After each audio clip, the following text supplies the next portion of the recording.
defenses. So, I mentioned briefly earlier supply and demand. This is Dan Hannan makes this point. I think it's Dan Hannan.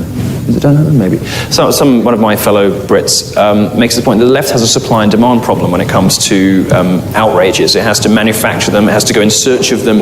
So you've got liberal journalists in America desperately searching, like calling around everywhere in the Midwest, trying to find one pizzeria that will say, you know what, I'd rather not cater a gay wedding. Yes, guys, we've got one. We've got bigots. We've found some bigots. The fact is that most people aren't these days anymore, but this sort of bigotry shopping goes on anyway, and it's so retarded. That's a word you're not supposed to say also, but I do, because it's obviously not a slur against people with whatever. It's so stupid. It's completely stupid. Let's move on. You said in a conversation with Joe Rogan that you would choose not to be gay if you could, and that everyone should. Can you expand on why this is and answer whether or not you think others can choose their orientation? So the gay lobby started a big lie in the 80s. Now, the religious right was saying that homosexuality was a sinful lifestyle choice. It was an immoral way to behave, an immoral set of decisions that you were making. It was based on Christian doctrine that, you hate the sin, not the sinner, right? So you can love this person, but what they do is not making God happy. So Christians would say homosexuality is a sinful lifestyle choice. The gay lobby were kind of stumped by this because, of course, according to the Christians' own set of values, yeah, it is. There's no way you can go from that, really. So what they did is they kind of came up with this gay gene thing. It's like, wait a minute. What if we're like black people? What if we were born this way, and we've got no way to change it? That would make everybody who doesn't like us into the most massive bigots. Let's go with that. So they invented Born This Way, which is now a cultural trope, even in, a couple of years ago in Lady Gaga's songs. But it's a lie, it's not true. The science suggests that it's a mixture of nature and nurture. Steven Pinker thinks it's mostly nurture. In my own experience, it's certainly mostly nurture. I think when I said on the show, if I could choose not to be gay, I probably would, I meant it because it's more difficult being homosexual. I mean, I get a lot of mileage out of it, but I'd quite like to have kids, and I'm not sure that I want to bring kids up in a gay household because so much of sexual orientation is nurture.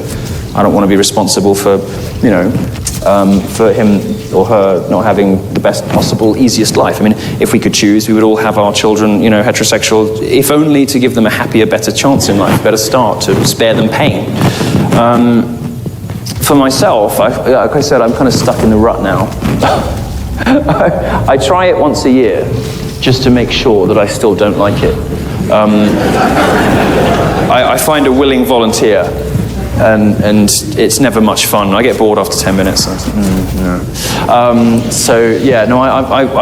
I probably would have changed it. If I could take a pill and change it overnight, maybe, probably not now, because it would be professionally disastrous. I have to wait a few years. What I do want to do, though? I do want to do that pray the gay away therapy, just to see if it works. Because lots of people say it works, and lots of people say it doesn't work. And people who say it doesn't work, it's always bigoted, hateful, religious, nonsense. But there are just as many people who you will never hear about because the media doesn't want to report on them, who say, yeah, transform my life. I've got a wife and I've got kids and I'm happy now and I wasn't before. There are all kinds of explanations that the left will come up with as well, you've just internalized bigotry or whatever. But I'd quite like to try it and see. I want to make an edit to this next question to make it better. It says, who is your celebrity crush? And I'm going to say, you can't say Trump. I can't say Daddy. Can't be Trump. Oh gosh. I like Sofia Vergara. The wife in Modern Family. Me too. And I like her husband too, actually. Joe Manganiello is good too. You like her too, yeah. Your girlfriend is here, I didn't say that. She's here. Oh, she might like him. I like Joe Manganiello, her husband, as well. He's basically the perfect man. Who else do I like? Palin's still hot. And I don't know, Idris Elba, but I don't want him to be Bond. I want to be Bond. What? Jeb Bush, are you mad? Are you mad? Definitely not Marco Rubio. Okay, we got time for a couple more. Sure. Let's see. We're being told we're going over, so if a burly security guard forcibly removes me from the stage, do get it on YouTube. I'll make sure my sunglasses are on, I'm looking really camp, so the school looks as bad as possible, you know, just sort of hauling this homosexual off stage.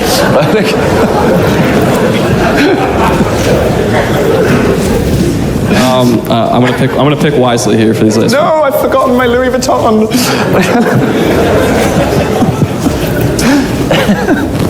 Do you have any advice for an aspiring journalist? Yeah, don't do it. Don't do it, because the chances are you're not going to be as witty, talented, good-looking, fashionable, well-connected and successful and humble as me. Chances are you won't share my natural modesty.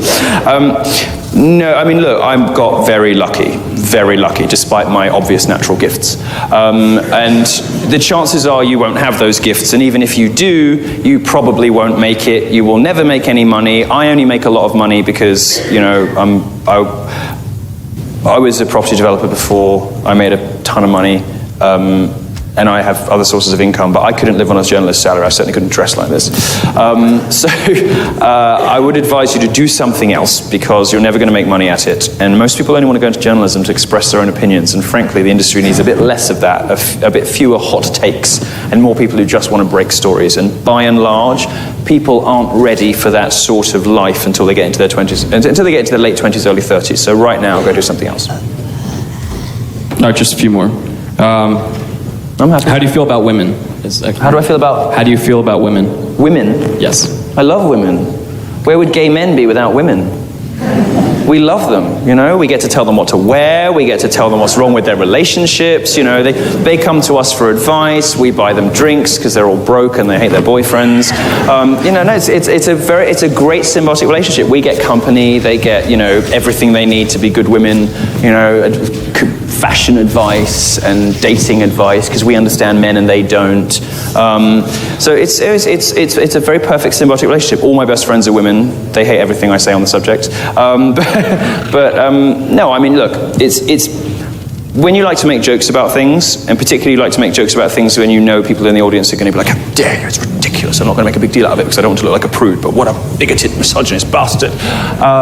And you combine that with a career that involves exploding feminist myths. It's easy for somebody to paint you as a misogynist. I would urge you, however, to consider me an equal opportunities offender.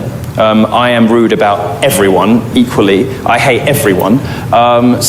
You know, if I make jokes that aren't to your liking about one particular group, you can just hang around for 20 minutes and I'll make a joke about a group you do like later. All right, we've almost gone through all the questions. I have, here's a good one. What do you find most attractive in a man? Money. Money? No. Skin color, actually. Yeah, no, they've got just, I mean, as long as they're the right race, I sort of don't care. No, I don't know.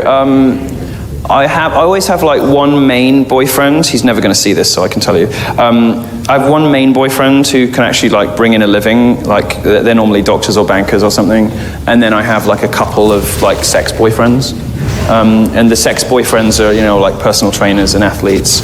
And I take them out, and then the proper boyfriend takes me out. So it's complicated. You see, my people have options your people don't have. We're given quite significant license, freed from the institutions. This is why gay marriage is such a shame. My God, who'd want to settle down with one person? How awful. We have license to experiment, to push the boundaries of what can be thought and said, the limits of speech, the limits of comedy, even the great sort of innovations of drag culture, pushing taboos. You know, we're allowed to do this stuff and get away with it. If I were heterosexual, I couldn't say half the things I've said on stage, even though they're just, you know, a combination of facts and bad jokes. It's a shame, therefore, that homosexual culture is becoming very conservative, socially conservative, and we're going towards institutions like marriage at precisely the time straight people are running away from them, and straight people should be returning to them. But when I look for partners, I look for somebody who doesn't buy in, doesn't particularly want to settle down with, you know, the car, the 2 up, 2 down, the kids, the terrible jobs, the, you know, just the sort of the mundane, sort of humdrum terrible heterosexual existence because I like the fact that gays have been overrepresented in, the arts, philosophy, as inventors, as politicians, as all sorts of things. I think it's partly because we live slightly transgressive lives. We take more drugs than you do, we have more sex than you do, we stay out later than you do, we do all sorts of things that you're not really allowed to do. We bring drug dealers home and let our mothers discover them in our bedrooms. We experiment more with life generally, which is why we're overrepresented in those creative professions. And when I look for a man, I look for somebody who's interested in doing that with me. All right, two more. Sure. This one says, please ask Milo what his favorite ice cream flavor is. Seriously, I'm serious. I'm not really allowed ice cream anymore because I'm Greek, and when I hit 30 it starts to show.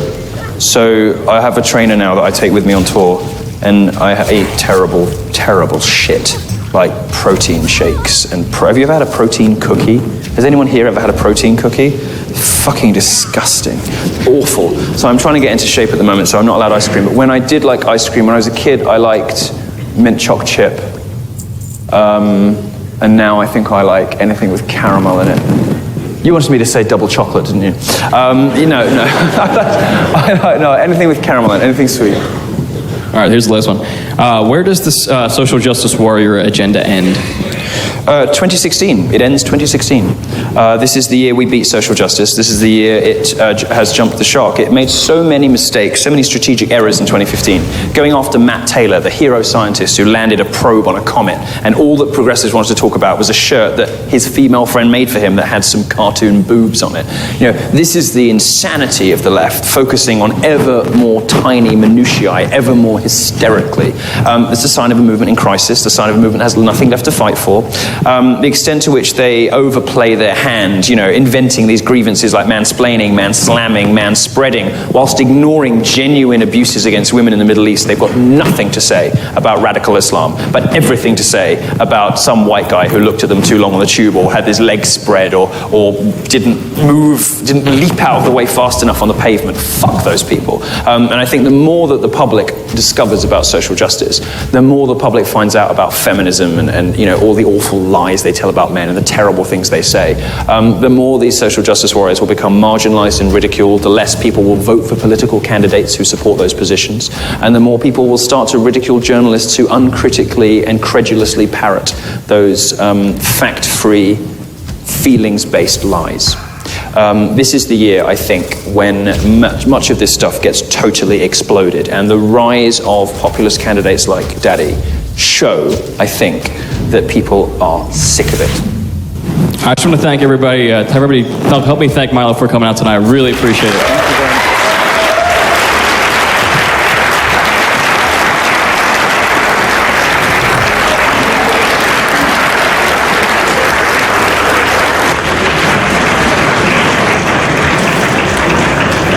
Thank you very much. One of our parting gifts for Milo is the... Oh yeah, I think you're off. I'm wrong? Do you want to come talk into my tits? One of the parting gifts No, he doesn't. is the Men of Bucknell Wright calendar. Parting gift for Milo, and he is our newest member. So I just want to give this. Thank you very much.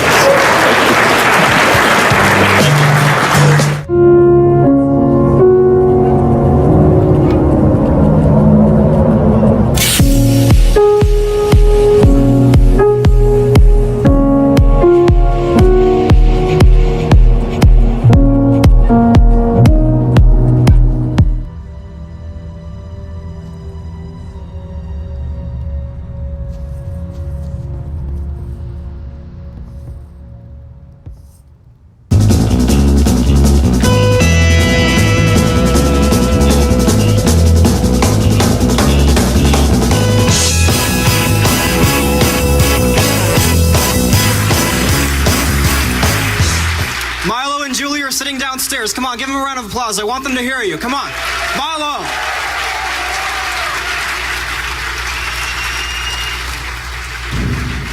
That's right.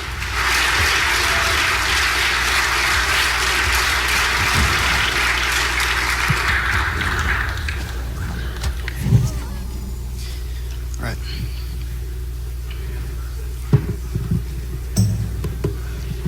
As the editor-in-chief of the Michigan Review for the 2015 to 2016 academic year, I say on behalf of all of us at the paper, as well as those on campus and around the country that have been moved by our stories these past 2 years, that we are but obliged to you all for your support. Thank you. The Michigan Review has been a beacon for individualism and traditional values in Ann Arbor since its founding in 1982. We do not pretend to fight the established newspaper on campus, the Michigan Daily. I worked with them for 2 years. I have tremendous respect for them. However, we also do not have any illusions about the blindly progressive culture that has long been Ann Arbor's trademark. The city is known affectionately as 26 square miles surrounded by reality. We, as a paper, see an imperative in challenging the intellectual complacency we find around us, constantly urging our peers to seek a higher truth. As such, the paper has developed a reputation over the years as the voice of the counterculture. In the 80s, the paper was famously burned on the steps of the Michigan Union. When it took a stand against the enforcement of political correctness being enacted at the time by the administration, the American Civil Liberties Union later took the side of the Review. We seek to show that diversity is not, as the cultural Marxist agenda on campuses tells us, about the skin color or other contingent labels. Rather, true diversity in the academy is in ideas.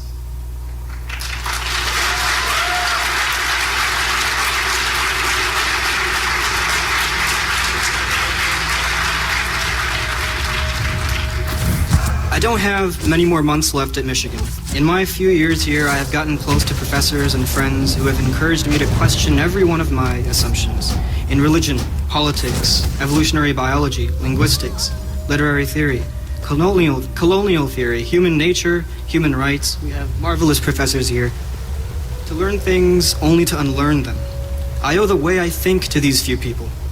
And yet this attitude of critical inquiry has been sabotaged self-righteously by the left on campus. It is not that I am necessarily more conservative than liberal. It is that the conservative movement, being the minority on campus, is more aware of the danger of bias. Their views are constantly dismissed outright. Liberals are more celebrated and more encouraged, and are more vulnerable to developing a patronizing self-righteousness. Their way is obviously the progressive way. And so I have decided to ally with the underdogs, the conservative movement, on what ought to be our most vital cause on campus. I'm a brown man, I'm a Muslim. Milo is gay, if you hadn't noticed. And so it's more about our ideas and less about the movement.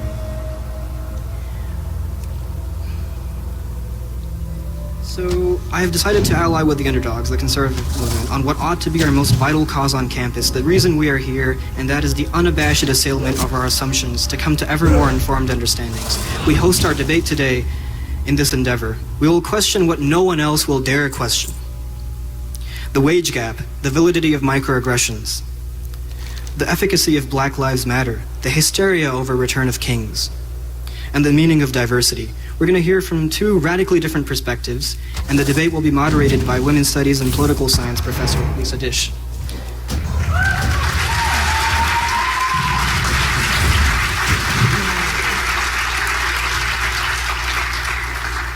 In the course of my own often public and often reckless journey, if I have shaken along with myself only a few people to question more rigorously, I have succeeded. On behalf of the Michigan Review, and on behalf of the University of Michigan, for God and country, I'm yours. I'd like to welcome up my executive editor, Hunter Swager.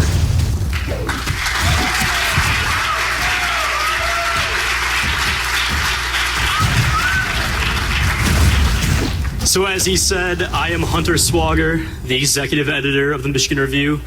You may know me as the guy depicted in that god-awful Michigan Daily cartoon from a few weeks ago.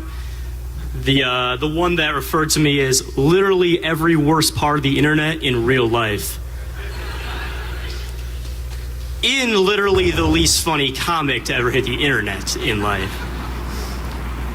You may also know me from that lighthearted little promotional video we put out a few weeks ago, titled, Would You Rather Your Child Had Feminism or Cancer?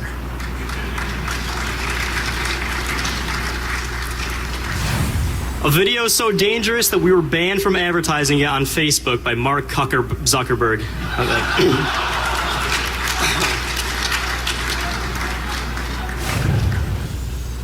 But it is exactly this style of outrageous humor that our two guests tonight have become world famous for. And their instinct for absurdity is not just confined to the public sphere, not just confined to Twitter. A week ago, I emailed both Milo and Julie and asked them if they had any special requests for tonight's debate. Mr. Yiannopoulos responded, 50 white doves to be released on my entry into the lecture hall. A bottle of Krug Rosé, a bowl of M&Ms with all the brown ones removed, and 10 Panamanian rent boys.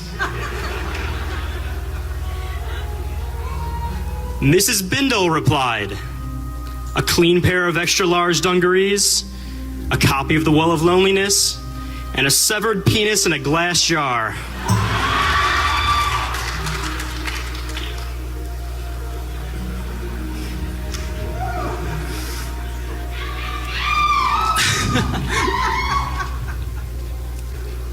Unfortunately, not everyone can take a joke. And these two have made enemies through their journeys into plenty, which is why I've been instructed to read the following. I need a target. While this is not a university-sponsored or endorsed program, the university is deeply committed to providing a safe and open forum in which diverse opinions can be expressed and heard. It is the right of members of the university community, speakers, artists, and invited guests to express their views of the university. We will protect the right of individuals to speak reform and the rights of the members of the university community who wish to hear and communicate with an invited guest. Protesters have a right to express their opposition to a speaker in appropriate ways, both within this building and outside the facility. However, protesters must not interfere unduly with the communication between a speaker and the audience. If the host of tonight's program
or university representatives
Sarah will perish.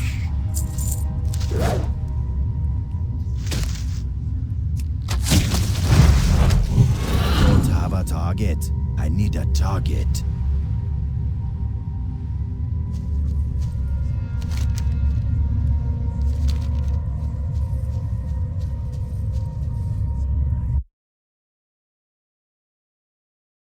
Professor Dish will then ask questions submitted by anonymous students for approximately 1 hour, and afterward we will open up for Q&A from the audience for the remainder of the time. Finally, they will each conclude with a 2 minutes worth of closing remarks. I expect that everyone in the audience will abide by the heckler's statement given earlier by Hunter Swager, as well as be respectful, leaving the debating to Milo and Julie. There will be plenty of it, trust me. The topic of tonight's debate invites us to consider, among other things, whether feminism has a free speech problem. It is difficult to overstate the value of free speech for the flourishing of Western civilization, and we do not need to search for too long to see what countries who repress speech, especially the divisive political variety, look like. They are not free. The right to express oneself freely, without the threat of government penalty, is perhaps our greatest liberty. It allows us to question now fashionable ideas like the gender wage gap and campus rape culture without fear of onerous reprisal. If nothing else, it promises all of us here an electric evening. Now, to the speakers. Julie Bindel is a journalist, writer, broadcaster, and researcher. She has been active in the global campaign to end violence toward women and children since 1979 and has written extensively on rape, domestic violence, sexually motivated murder, prostitution and trafficking, child sexual exploitation, stalking, and the rise of religious fundamentalism and its harm to women and girls. She writes for The Guardian and appears regularly on the BBC and Sky News. She was visiting journalist at Brunel University from 2013 to 2014 and is now visiting researcher at Lincoln University. And if you'll direct your attention to the rear of the ballroom, you can join me in welcoming Julie here tonight. I make my mark and fight for tomorrow. Finally, I've got something I can raise my voice for. Fire, tell them who you really want. Fire, well, you'll get yours and I'll get mine. Proud, I'm proud to be, proud to see. They say proud, proud to be, I'm proud to be me. They say to me. Oh, you got to tell me.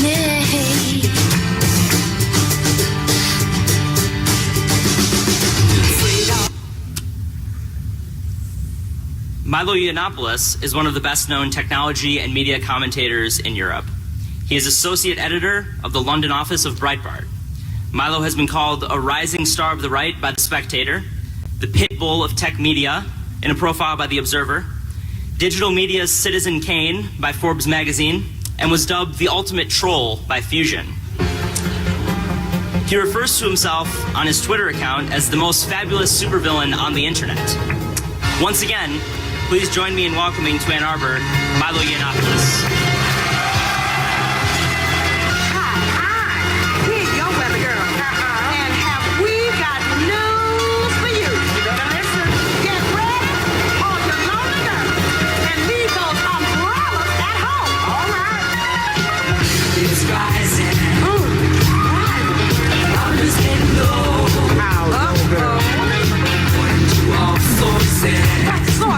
And so, ladies and gentlemen, without further delay, and with the first opening statement coming from Julie Bindel, please join me in welcoming again Julie Bindel and Milo Yiannopoulos.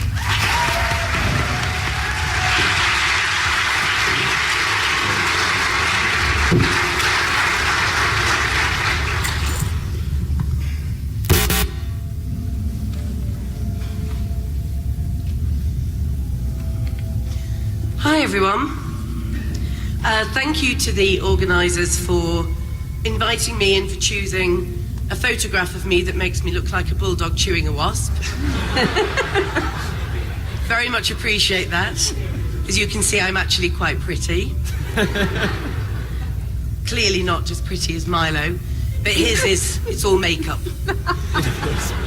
As a second wave feminist, I don't wear any makeup on principle, obviously. So we're here to ask the question, is feminism a threat to free speech? Well, no, not my feminism. There are hundreds and thousands of ways to be feminists, and most of them are wrong. but my one is right. Radical feminism, second wave feminism, and the feminism that actually roots male supremacy, patriarchy, men's violence against women and girls as institutionalized serious problems, pandemics, in fact. And it's not the feminism. My feminism does not subscribe to the fun feminism, those who capitulate to men because they know that it might help them rise quicker up the ranks, to get to the glass ceiling, which quite frankly I give no fucks about at all, caring more about the women at the bottom.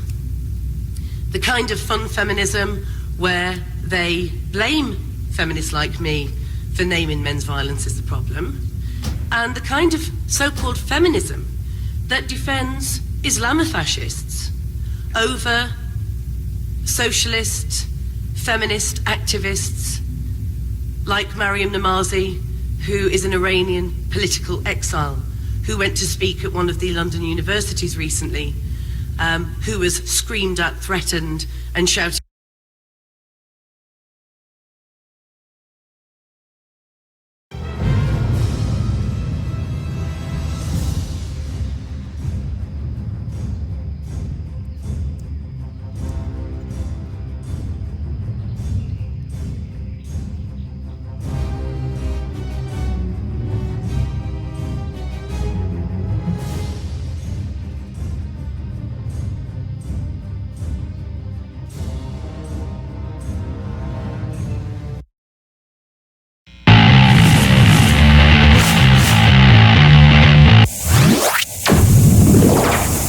A wise man once said that feminism didn't do anything for women but turn them into shitty men. And that really is the scenario with this final wave of feminism. It's got to be the last one, where they go, no, you're just a dude. You're not a woman who gives birth. Don't create lies and shape them. Just be a dude. Do pull-ups for the Marines. Be in the FDNY. Be a cop. Fight. Fight fascists. Fascists don't exist, and you can't fight. And I'll tell you something. The more they smash at the patriarchy, the more I'm starting to think the matriarchy is inherently violent. There's this pinning of malicious, bitter, screaming banshees who just want to fight and kill and maim. I guess we had some inclination this was going to be the case back in pagan days when they were sacrificing babies and virgins. But the more we take women away from housewives and womanhood, and the more we put them in our shoes, the more we realize they're terrible fighters that really want to fight. And I've noticed this in a few cases, like this Bash the Fash. There was a, what was it? It's a campus reform thing. It's not a campus reform thing. It's a campus thing where they're teaching liberals, lefties, Antifa to come fight us. And again, Nazis and us and anyone like this, it's just people who aren't hysterically left. That's now what a Nazi is. So basically, yeah, everyone in the world, every sane adult they want to kill. But check out the logo they use for this. What is that? Is that, I mean, first of all, again, Nazis don't exist. But anyway, is that Amelia Earhart? Is that who you reckon yourselves to be? Okay, she wasn't known for karate kicking Nazis. You can't beat up a Nazi. I mean, Ronda Rousey can beat me up, but that's about it. So I don't understand why you are taking on the charge of violence. Let's kill Nazis. Let's kill fascists. I think it's sort of like when you're 7 and you go, you know what I would do if you came at me? I'd go, Dsh, like that. And then your friend goes, yeah, you do that? I would block it, then I'd headbutt you, and then I'd put your nose bone through your brain. They're in that phase of their evolution. They're 7-year-old boys. I also noticed this about a fash-bashing film festival that I think was in Brooklyn. And that was all about just a montage of seeing Nazis getting punched in the face. In these movies, it was real Nazis, at least. And that was run by a woman named Ava Kaufman. Look at her. This woman fantasizes about kicking the crap out of dudes. It's more that stupid movie Kick-Ass. You think Ava Kaufman can beat up anyone at all? Even a sleeping man. He would wake up and go, what the hell are you doing? Psh. And then in Kick-Ass 2, I think a lot of women were empowered by this, a lot of dumb women, where they have this infant, sub-babysitter, going around circle kicking, roundhouse kicking, homophobic thugs, who are all white, by the way, for some reason. You ready to die, faggot? You know, all that homophobic shit makes it sound super gay.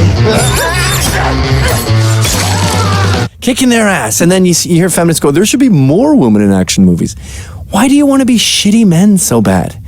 And again, I'm not talking about women. I'm not disparaging women here. Natural women who create lives and shape lives, they all seem pretty reasonable. It's the ones that we forced into this male position that are a complete mess. I call them shit chests because they're like Tony Stark's, but instead of the blue orb thing, he's got poo in there.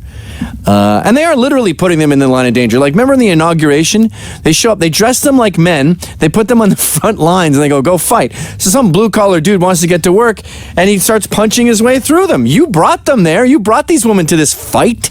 And then they go, you hit a woman, you hit a woman. The guy goes, she didn't look like a woman to me. Psh! Punches her in the face. You just got a woman punched in the face. You just hit a fucking woman! She don't look like a woman to me! Get out! You mad? You got people trying to do their jobs and going to fucking work! Hit women! You got what the fucking shit on me? Back up! If there is an example that personifies this trend perfectly, it is Yvette Falarka, who is completely mental. You may remember her back in June, I believe it was in Sacramento, where there was some sort of fascist protest. I think these guys actually were pretty darn right-wing. Again, not Nazis, but about as right-wing as wings can get. So they go there, and 7 people get stabbed. Who is behind this violence? Yvette Falarka. Can you imagine getting in a knife fight with her? She's like a 5-foot-tall Mexican woman. And she's leading all these battles. Go, stab him. I noticed this with Berkeley, too. If you listen to the audio, you can hear, like, kick his ass! Fight him! What are you doing? Subway, get in there, fight!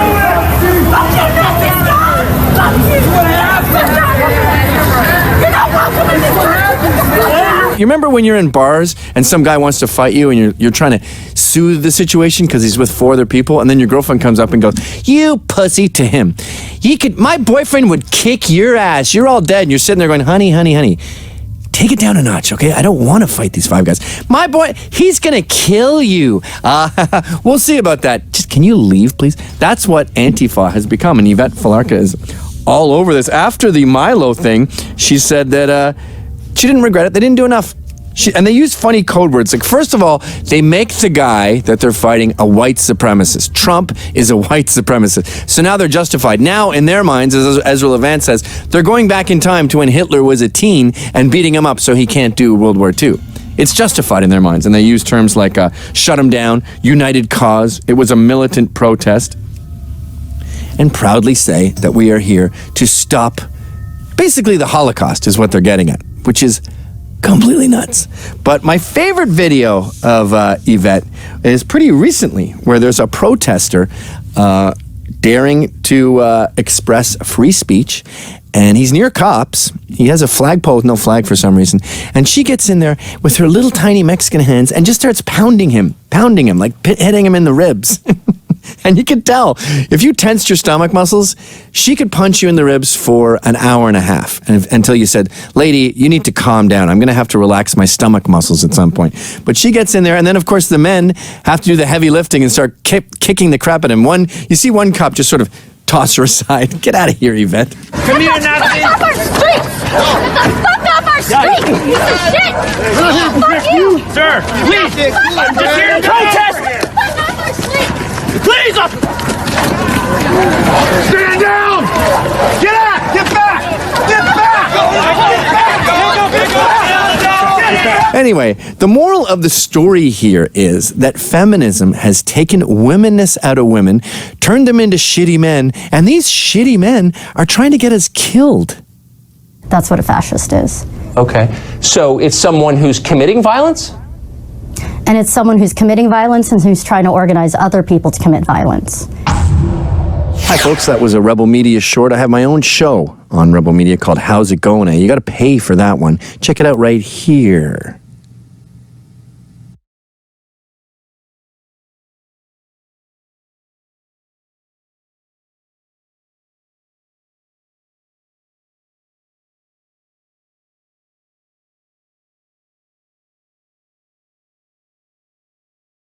Yeah, look, Sweden has got problems. Europe has problems. They definitely do. And whenever you have people from one culture that immigrate into another culture and they're disenfranchised and poor, and they have really, well, I'm going to keep going with it, and they also have a really restrictive, fucked up culture that they're coming from, and they want to impose that culture on the people that live in Germany or wherever, and they want women to start wearing long dresses, and they treat them like they're whores if they don't.